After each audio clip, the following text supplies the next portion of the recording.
এবারে হিরো আলমকে কোলে নিয়ে গাড়িতে করে নিয়ে গেলেন রিয়ামণি।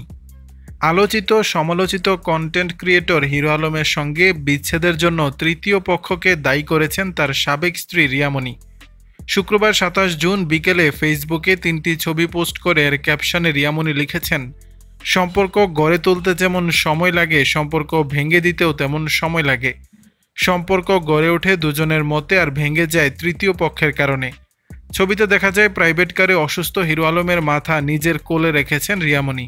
বৃহস্পতিবার ২৬ জুন রাতে বগুড়ার ধুনটে এক বন্ধুর বাড়িতে মাত্রাতিরিক্ত ঘুমের ওষুধ খেয়ে গুরুতর অসুস্থ হয়ে পড়েছেন হিরো আলম। উন্নত চিকিৎসার জন্য তাকে বগুড়ার শহীদ জিয়াউর রহমান মেডিকেল কলেজ থেকে ঢাকায় নিয়েছেন সাবেক স্ত্রী রিয়ামণি। শুক্রবার ২৭ জুন বিকেল ৪টায় হাসপাতাল কর্তৃপক্ষের সঙ্গে কথা বলে হিরো আলমকে নিয়ে প্রাইভেট কারে করে ঢাকার উদ্দেশ্যে রওনা দেন তিনি।